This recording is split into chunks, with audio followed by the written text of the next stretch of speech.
ഉമ്മ എന്റെ കൈ പിടിച്ചോടിക്കുമായിരുന്നു. ഈ വിരൽ വയ്യാതെ അങ്ങായി. പിന്നെ നീ കാണാനോടി എന്നും പറഞ്ഞാണ് എന്നെ പിടിച്ചടിച്ചത്. ഒരു വണ്ടിയുടെ അകത്ത് വലിയ ഇതായിട്ട് എടുത്തെറിഞ്ഞ് അങ്ങ് തന്നെ അതിവിടെയൊക്കെ അങ്ങ് ഇതായി. ഇവിടെ എത്ര നീരായി.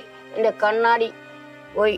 എന്റെ ആധാർ അവരിനുള്ളിൽ കയറി കളഞ്ഞു. ഞാൻ എന്ത് ചെയ്യട്ടെ? എനിക്ക് എങ്ങും പോക്കടിയില്ല. എങ്ങും ഒരു ദിവസം പോയി കിടക്കാൻ എനിക്ക് ഇടമില്ല. 2 വനിത ഇവിടെ വന്നിരുന്നു. ഇവിടെ വന്ന് പിറ്റേന്ന് രാവിലെ വെളുത്തില്ല. ഇവിടെ വന്നിട്ട് 500 രൂപയും കൊണ്ടുവന്നു. വാഹനത്തിൽ ഇട്ടപ്പോ ഉപദ്രവിച്ചായിരുന്നു. ആണ്ട് ഇത് കണ്ട, ഇത് അടിച്ച പാടാണോ? ആണ്ട് ഇതൊക്കെ കത്തിയായി കിടക്കുന്നു. ഇതൊക്കെ കത്തിയായി കിടക്കുന്നു. എന്റെ മുതുകത്ത് ഈ വശത്ത് മൊത്തം നീരാണ്. എനിക്ക് കിടക്കാൻ വയ്യ. ഇനി എനിക്ക് ഇങ്ങനത്തെ അവസ്ഥയായ ഞാൻ മിച്ചം കാണുമോ? നമസ്കാരം. അയൽവാസിയെ സാമ്പത്തികമായി സഹായിച്ചു എന്നതിന്റെ പേരിൽ ഇന്നിപ്പോൾ ഉറങ്ങാൻ പോലും പറ്റാത്ത അവസ്ഥയിലേക്ക് പേടിച്ചു വിറച്ചു നിൽക്കുന്ന ഒരു വൃദ്ധയ്ക്കൊപ്പമാണ് നമ്മളുള്ളത്. ഇന്ന് രാവിലെ മുതൽ തന്നെ മാധ്യമങ്ങളിലൊക്കെ തന്നെ കാണുന്ന വളരെ പ്രധാനപ്പെട്ട ഒരു വാർത്തയുണ്ട്. അതായത് മുഖ്യമന്ത്രി വി.ഡി. സതീശനെ കാണാനെത്തിയ വൃദ്ധയെ പോലീസുകാർ അതിക്രൂരമായിട്ട് ആക്രമിച്ചു എന്ന തരത്തിൽ വാർത്തകൾ പുറത്തു വന്നിരുന്നു. അതായത് വാഹനത്തിലേക്ക് ഈ പറയുന്ന ശാരദ എന്ന് പറയുന്ന വൃദ്ധയെ അങ്ങോട്ടേക്ക് എടുത്തെറിയുന്ന തരത്തിലായിരുന്നു നടപടികൾ എന്ന തരത്തിലാണ് വാർത്തകൾ വന്നത്. അപ്പോൾ അതിന്റെ യാഥാർത്ഥ്യം അന്വേഷിച്ചെത്തിയതാണ്. അമ്മ ഈ പറയുന്നത് പോലെ എന്തായിരുന്നു ശരിക്കും സംഭവം? എന്നാണ് സെക്രട്ടേറിയറ്റിലേക്ക് വന്നത്? വെള്ളിയാഴ്ച വന്നു. മുഖ്യമന്ത്രിയെ ഇതിനു മുൻപ് കണ്ടിരുന്നോ? ഞാൻ പോയിട്ടുണ്ട്. നേരത്തെയൊക്കെ ഞാൻ പോവും, വരും, സഹായിക്കും. മുഖ്യമന്ത്രിയെ കണ്ട കാര്യം പറഞ്ഞിരുന്നപ്പോ നമ്മളെ ചെല്ലാൻ പറഞ്ഞിട്ടാണ് ഈ വേല കാണിച്ചത്. അത് ഈ പിന്നെ വർക്കലത്ത DAPയുടെ കൂടെ നടക്കുന്ന വിഷ്ണു ആണ് ചെയ്തത്. പോലീസുകാരനാണോ അത്? അതായത് സെക്രട്ടേറിയറ്റിന്റെ അവിടെ എത്തിയ സമയത്ത് മുഖ്യമന്ത്രിയെ കാണാൻ അനുവദിച്ചില്ല. അന്ന് ശരിക്കും എന്താണ് സംഭവിച്ചത്? അപ്പൊ ഞാൻ ഇരുന്ന് പറഞ്ഞു ഞാൻ കണ്ടേ പോവെന്ന്. നീ കാണാനോടി എന്നും പറഞ്ഞാണ് എന്നെ പിടിച്ചടിച്ചത്. ഒരു വണ്ടിയുടെ അകത്ത് വലിയ ഇതായിട്ട് എടുത്തെറിഞ്ഞ് അങ്ങ് തന്നെ അതിവിടെയൊക്കെ അങ്ങ് ഇതായി. ഇവിടെ എത്ര നീരായി. എന്റെ കണ്ണാടി പോയി. അവിടെ ഇരിക്കുന്ന എടുത്തോണ്ട് വരട്ടെ. പോലീസ് യൂണിഫോം ഉണ്ടായിരുന്നു അമ്മയെന്ന്? ഉണ്ടായിരുന്നു. കണ്ണാടി ഉണ്ടായിരുന്നു. കണ്ണാടി പോയി. അതെന്റെ കണ്ണി പൊത്ത് കയറിയെങ്കിൽ ഞാൻ എന്ത് ചെയ്യുമായിരുന്നു? അവര് ഉപദ്രവിച്ച സമയത്ത് കണ്ണാടി പൊട്ടി. എന്നിട്ട് ഈ പറയുന്ന പോലെ അത് കുഴപ്പമില്ല. ഇനി ഇത് ഒന്നിനും കൊള്ളത്തില്ല. ഞാൻ കടയിൽ കൊടുത്താറേ കണ്ണാടി പൊട്ടി. ഇത് പോലീസുകാർ ഉപദ്രവിച്ച സമയത്താണ് എന്റെ കണ്ണിലിരിക്കാൻ സംഭവിച്ചത്. പിന്നെ എന്റെ ആധാർ അവരിനുള്ളിൽ കയറി കളഞ്ഞു. ആധാർ കീറി കളഞ്ഞവര്. ഇത് ശരിക്കും എന്തായിരുന്നു അമ്മേന്റെ പ്രശ്നം? എന്തായിരുന്നു പരാതി? 2.5 ലക്ഷം രൂപ അവള് പിന്നെ അവളെ ഭർത്താവിന്റെ ചേടാറിക്ക് കല്യാണത്തിനെന്നും പറഞ്ഞ് ഇവിടെ വന്നിരുന്ന് കരഞ്ഞു മേടിച്ച് 3 പേരും കൂടെ വന്ന് മേടിച്ചോണ്ട് പോയി. മേടിച്ചോണ്ട് പോയിട്ട് എത്രയെങ്കിലും കൊല്ലമായി. ഇതല്ല 2003 മേടിച്ചത്. 2003 കടം കൊടുത്ത പണം തിരികെ ചോദിച്ചതുമായി ബന്ധപ്പെട്ടാണ് ഇപ്പോൾ പ്രശ്നങ്ങൾ ഉണ്ടാകുന്നത്. അപ്പോ അതിന്റെ പേരിൽ വഴക്കുണ്ടാവുന്നു. അതിന്റെ പേരിൽ വഴക്കായോ? അതിന്റെ പേരിൽ ഇപ്പൊ ഒരു 10-15 പേരെ വെച്ച് കുറെ മന്ത്രവാദം ചെയ്ത് റിലീസ് ചെയ്ത് ഇതിന്റെ അകത്ത് ഭിത്തിയിൽ ഇപ്പൊ ആ പെരയിലുണ്ട്. ഇരുട്ടത്ത് കാണാം. അത് നമ്മൾ RSSകാർ കൊടുക്കുന്ന വസ്ത്രമാണ്. ഇതില് ആക്കി കൊണ്ടുവന്ന് ഇതില് ഇവിടെ നിന്നും കൊണ്ട് ഇങ്ങോട്ടടിക്കും. പിന്നെ അടുത്ത വീട്ടുകാർ ഇല്ല വീട്ടുകാർ ഇവിടെ കൊണ്ടിട്ട് കളിപ്പിക്കും. അത് വേറെ. അത് അടിക്കേസുകാർ. ഈ 2 കേസുകാരും കൂടെ എന്നെ കൊല്ലാൻ ഒരുങ്ങുന്നു.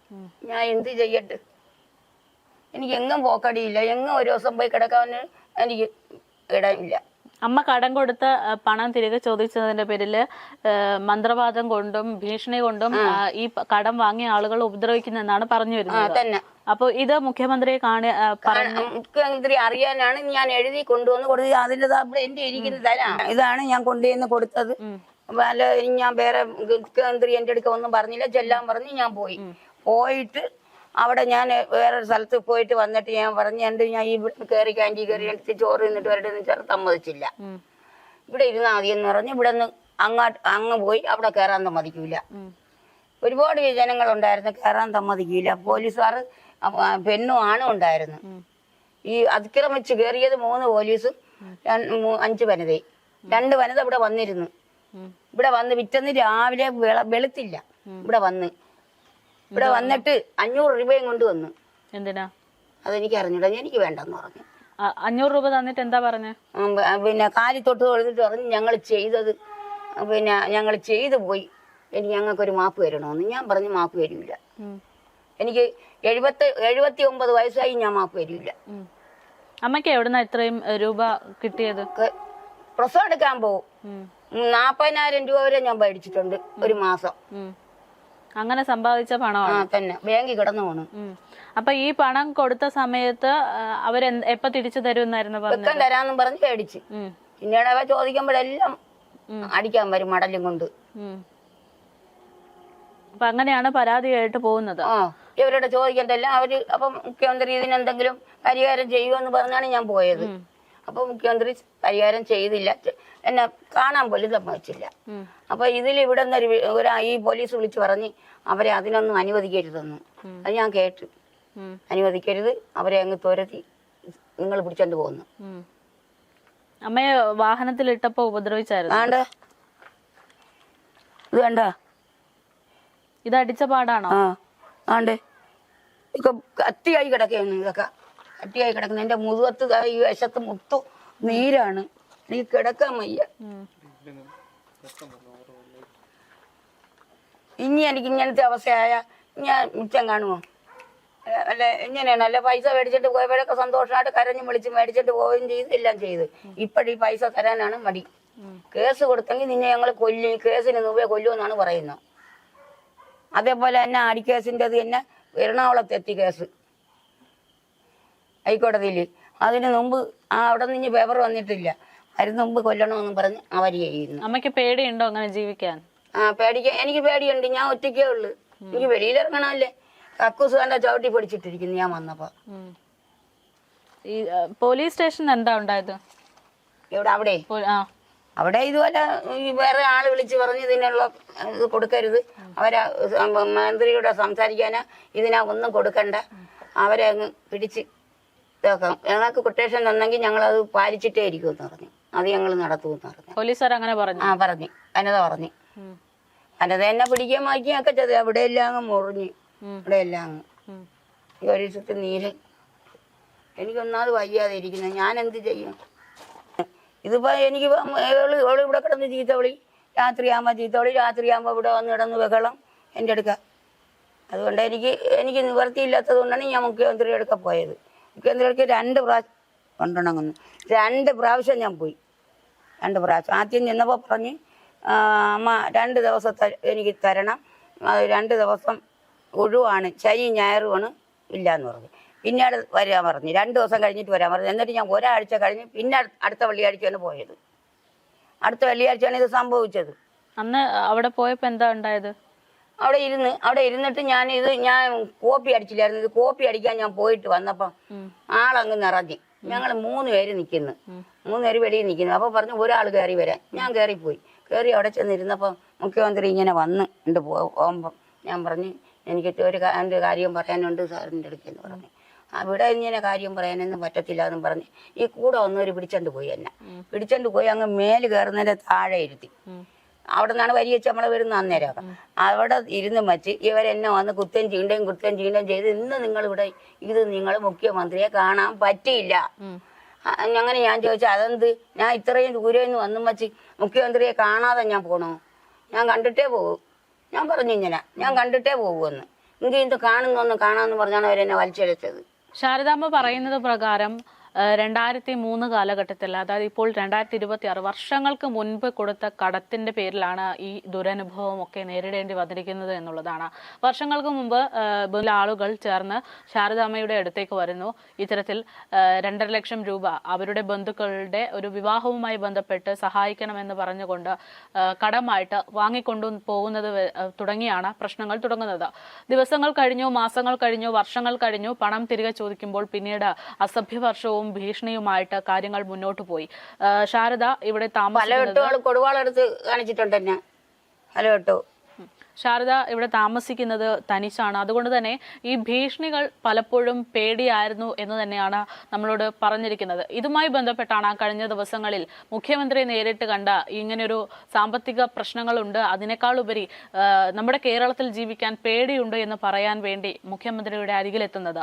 ആദ്യ ദിവസം മുഖ്യമന്ത്രിയെ കണ്ടതിന് ശേഷം 2 ദിവസം കഴിഞ്ഞ് വരാൻ പറയുന്നു. പക്ഷേ സാഹചര്യങ്ങൾ അനുവദിച്ചില്ല. പിന്നെ ഒരാഴ്ചയ്ക്ക് ശേഷമാണ് മുഖ്യമന്ത്രിയെ കാണാൻ പോയത്. അങ്ങനെ ഒരാഴ്ചയ്ക്ക് ശേഷം മുഖ്യമന്ത്രി കാണാൻ വേണ്ടി ഇവർ പോകുകയായിരുന്നു. ആ സമയത്താണ് മുഖ്യമന്ത്രിയെ സന്ദർശന സമയമല്ല എന്ന് പറഞ്ഞുകൊണ്ട് പോലീസുകാർ ഇവരെ അവിടെ നിന്ന് മാറ്റാൻ ശ്രമിക്കുന്നത്.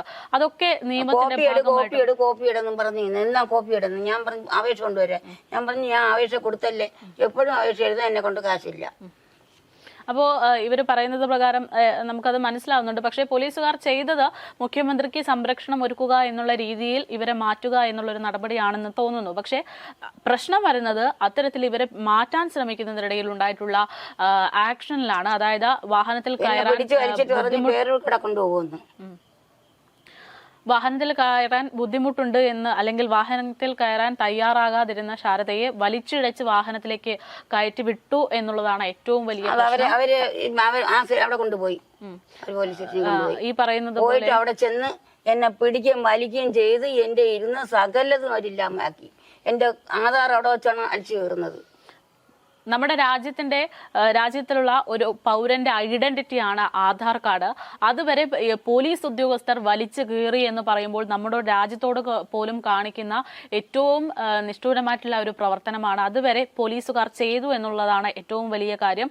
അതോടൊപ്പം തന്നെ 79 വയസ്സ് പ്രായമുള്ള ഈ അമ്മയെ പോലീസുകാർ ഉപദ്രവിച്ചു എന്നുള്ളതാണ് പറയുന്നത്. എന്തായാലും മുഖ്യമന്ത്രിയുടെയും ആഭ്യന്തര വകുപ്പ് മന്ത്രിയുടെയും ഒക്കെ കണ്ണിൽ മുൻവശത്ത് ഈ ഒരു വാർത്ത എത്തിയിട്ടില്ല എങ്കിൽ സെല്ലിൽ കൊണ്ടുപോയി. ഞാൻ കയറിയില്ല, ഞാൻ കിടക്കൂല എന്ന് പറഞ്ഞു. ഞാൻ കിടന്ന അവിടെ അങ്ങ് മരണമാണെന്ന് പറഞ്ഞു. അപ്പൊ എന്തായാലും ഇങ്ങനെയൊക്കെയാണ് കാര്യങ്ങൾ. ഇതൊക്കെ ഒരു ജനാധിപത്യ രാജ്യത്ത് നടക്കുന്ന കാര്യങ്ങളാണ് എന്ന് പറയുമ്പോഴാണ് ഏറ്റവും വലിയ ദയനീയാവസ്ഥ. ഇത് UDF സർക്കാർ അധികാരത്തിൽ വന്നതിന് ശേഷം ഉണ്ടായിട്ടുള്ള കാര്യങ്ങളൊക്കെ നമ്മൾ കണ്ടതാണ്. എന്തൊക്കെ തെറ്റുകളാണോ പിണറായി സർക്കാരിന്റെ നേതൃത്വത്തിൽ ഉണ്ടായിരുന്നത് അത് ആവർത്തിക്കില്ല എന്നുള്ള ഒരു ഉറപ്പ് UDF സർക്കാരിന്റെ ഭാഗത്തു നിന്നുണ്ടായിരുന്നു. അതിന്റെ ഭാഗമായിട്ടാണ് 10 കൊല്ലം പിണറായി സർക്കാർ അടച്ചിട്ട സമര ഗേറ്റ് പോലും ഞങ്ങൾ തുറന്നത് എന്ന് പറയാതെ പറഞ്ഞൊരു സർക്കാരിന്റെ കാലത്താണ് നമ്മൾ ഈ ജീവിക്കുന്നത്. ഇതേ സർക്കാരിന്റെ കാലത്താണ് ആ സമര ഗേറ്റിൽ കൂടെ സെക്രട്ടേറിയറ്റിനകത്തേക്ക് കയറിയ മുഖ്യമന്ത്രിയെ കാണാനെത്തിയിട്ടുള്ള 79 വയസ്സ് പ്രായമുള്ള വൃദ്ധയെ പോലീസുകാർ ഇത്തരത്തിൽ അതിക്രൂരമായിട്ട് ആക്രമിക്കുകയും അവരുടെ ഐഡന്റിറ്റി കാർഡായിട്ടുള്ള ആധാർ കാർഡ് നശിപ്പിക്കുകയും ചെയ്തിട്ടുള്ളത് എന്നുള്ളതാണ്. എന്തായാലും ഇതിനൊക്കെ തുടക്കം എന്ന് പറയുന്നത് അയൽവാസിയെ സാമ്പത്തികമായി സഹായിച്ചു എന്നതിന്റെ പേരിലാണ്.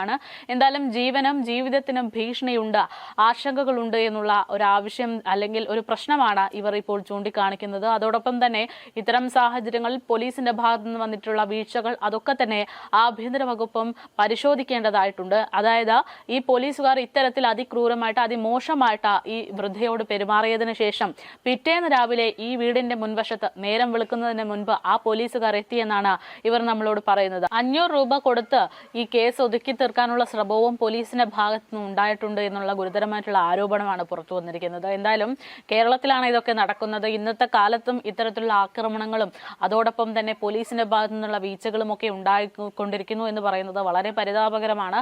ആഭ്യന്തര വകുപ്പും മുഖ്യമന്ത്രി VD സതീശനും ഇത് കൃത്യമായി പരിഗണിക്കും, മനസ്സിലാക്കും എന്നുള്ള പ്രതീക്ഷയോടെ മലയാളി വാർത്ത.